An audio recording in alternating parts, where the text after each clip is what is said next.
மெயினா எதுக்கு வந்திருக்கோம்னா எங்க தளபதி பார்க்கல அடுத்த விஷயம் என்ன பேச போறாரு.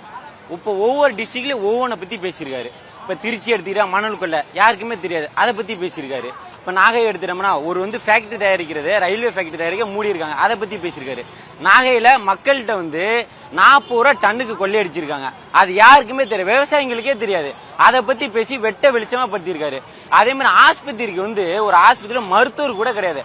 அந்த மருத்துவர் இல்லாம ஒரு அமைச்சர் சொல்றாங்க இந்த ஆஸ்பத்திரியில மருத்துவம் கிடையாது, ஆனா 6 கிலோமீட்டர் தள்ளி போனா அங்க டாக்டருங்க. இடையில போகும்போது எங்க மக்களுக்கு இதை வச்சு யாரு பதில் சொல்லுவா?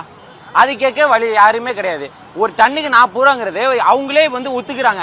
அதே மாதிரி அமைச்சர் சொல்றாங்க பாத்திருக்கு பட்டுல வாங்குறாங்களே, இந்த பாட்டில் எதுக்கு 10 ரூபா வாங்குறோம்னா கொள்ளை அடிக்கிறேன்னு சொல்லாதீங்க. அந்த பாட்டில் கொடுத்துட்டு ரிட்டர்ன் வாங்கிறதுக்காக அந்த 10 ரூபா கொடுக்குறோம். அந்த பாட்டில் வயல்வெளியில போட்டா காலில் குத்திருமா, ஏன் பிளாஸ்டிக்ல கொடுக்க வேண்டியதானே? மக்களுக்கு உடையுதுன்னு இந்த கருத்துல பேசுறீங்களா? பிளாஸ்டிக்ல கொடுத்துட்டு போக வேண்டியதானே?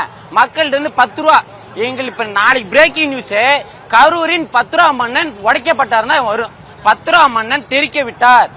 கரூர்ல யாருமே நுழைய முடியாது, எங்களை மீறி யாரும் நுழைய. டிவிக்கு நாங்க இன்னைக்கு வரோம், உங்களை படையோட நாங்க கரூருக்குள்ள நுழையிறோம், என்ன முடியா பாத்துக்கிட்டோம். 2026ல எங்க தளபதி தான் இனிமே 26 டிவிக்கு தான், எங்க பார்த்தாலும் டிவிக்கு தான். இந்த அடுத்த கட்சி வரும், இந்த கட்சி வரும், செதறி போவோம், கூட்டின்னு வராது.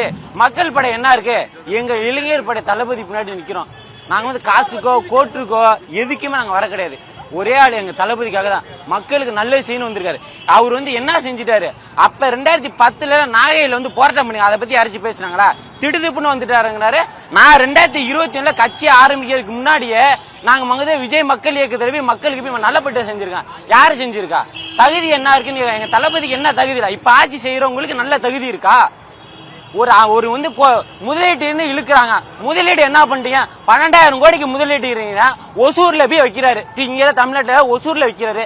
49,000 பேத்துக்கு வேலைங்கிறாரு.